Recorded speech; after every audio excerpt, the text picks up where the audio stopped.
돈은 수익이 있는 곳을 향한다. 우리가 흔히 하는 착각이 하나 있어. 돈은 그냥 내가 노력해서 모으는 거다. 근데 실제로는 완전히 반대야. 돈은 노력이 아니라 흐름을 따라 움직여. 그리고 이 흐름을 이해하면 지금 가진 돈이 많든 적든 앞으로 내 자산이 어떻게 커질지가 꽤 선명해져. 오늘은 그 얘기를 좀 편하게 해볼게. 돈은 수익이 있는 곳을 향해서만 움직인다. 이 원리 하나만 이해하면 투자도, 재테크도, 미래 계획도 훨씬 쉬워져. 첫 번째, 돈은 감정이 없다. 오직 기대값만 본다. 돈은 단순해. 감정도 없고 배신도 안 해. 그냥 딱 하나만 봐. 어디에 두면 나한테 이익이 더 생기느냐? 이거야.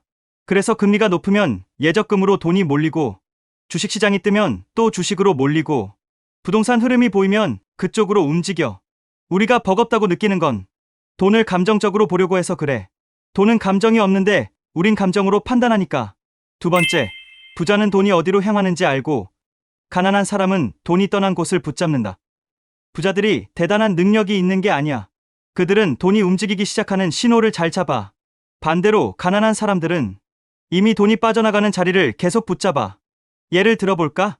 금리 올라갈 때 부자들은 단기채, 예금으로 이동. 가난한 사람들은 아직도 부동산 버팀. 금리 떨어질 때 부자들은 성장주, 기술주로 이동. 가난한 사람들은 예금 깨지 못하고 망설임. 결국 이 차이가 5년, 10년, 20년 쌓이면 인생 자체가 완전히 달라진다. 세 번째, 돈의 이동은 항상 점, 선, 면, 순서로 온다. 돈이 움직일 때는 패턴이 있어. 점, 아주 일부 사람만 알게 되는 초기 신호. 예를 들어 금리 전환 분위기, 정책 방향 변경 등. 선, 일부 산업이나 섹터가 먼저 움직임. 예를 들어 금리 인하 기대로 빅테크 먼저 상승. 면, 마지막 단계, 뉴스에 나오고 대중이 움직이는 단계. 대중이 들썩일 때는 이미 너무 늦은 경우가 많아. 부자들은 항상 점, 선 단계에서 움직여 있고, 가난한 사람은 면 단계에서 따라 들어간다. 그래서 수익의 질이 다를 수밖에 없어. 네 번째, 돈이 향하는 곳을 알려주는 세 가지 신호. 이걸 알면 돈의 움직임을 예측하지 않아도 돼. 그저 흐름을 읽으면 돼. 첫째, 금리. 금리는 시장 전체의 속도 조절 장치야. 금리가 높으면 안전자산, 예금, 단기채 쏠림. 금리가 낮으면 주식, 부동산, 성장주 쏠림. 진짜 단순하지? 둘째, 성장성. 돈은 늘 앞으로 커질 곳, 확장될 곳을 향해 가. AI, 반도체, 배터리, 로봇, 클라우드, 자율주행, 전력 인프라 등 이런 데는 신호만 나오면 돈이 폭발적으로 들어와. 셋째, 정책. 정부가 무엇을 밀어주는지가 가장 크다. 정책은 시장의 길을 바꿔버리는 대형 공사라고 보면 돼. 세금, 규제, 금리, 투자 예산. 이런 게 바뀌면 돈의 이동이 바로 시작된다. 다섯 번째, 돈을 늘리는 사람은 돈이 머물지 않게 한다. 가난해지는 사람들의 특징은 이거야. 돈을 움직이지 않는 곳에 오래 붙잡아 둔다. 소비에서 사라지고, 낮은 금리에 묶여 있고, 기회가 와도 겁나서 못 움직임. 반대로 자산을 키우는 사람들은 돈을 조금씩이라도 기대값이 있는 곳으로 옮긴다. 꾸준한 적립식, 성장할 산업 투자, 금리 따라 자산 비중 조절, 위기 때 조금씩 담기, 정책 변화 따라 구도 선택. 이런 간단한 선택이 몇 년 뒤엔 완전히 다른 결과를 만든다. 여섯 번째, 돈의 흐름을 읽으면 삶도 전혀 다르게 보인다.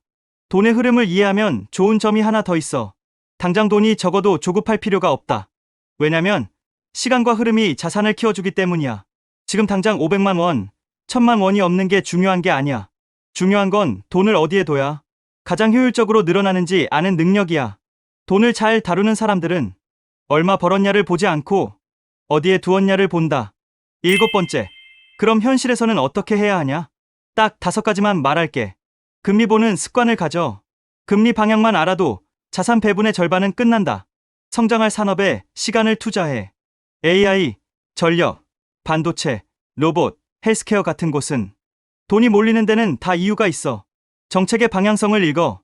정부가 밀면 돈도 밀려간다. 적립식 투자는 멈추지 마. 돈의 흐름을 타려면 시간이 필수야. 위기 때 조금씩 담는 용기를 가져. 돈이 빠져나갈 때 담아두면 돌아올 때 크게 벌게 되어 있다. 결론. 돈은 수익이 있는 곳을 향한다. 문제는 대부분의 사람들은 돈이 이미 떠난 곳에서 늦게 알아차린다는 것. 너는 그 반대로 하면 돼. 돈이 움직이는 신호를 읽고 조금이라도 빨리 흐름을 타기 시작하면 5년, 10년 뒤에는 지금과 전혀 다른 위치에 서 있게 될 거야. 그리고 진짜 중요한 건 이거야. 돈을 쫓는 게 아니라 돈이 몰리는 곳에 먼저 서 있는 사람. 그 사람이 결국 부자가 된다.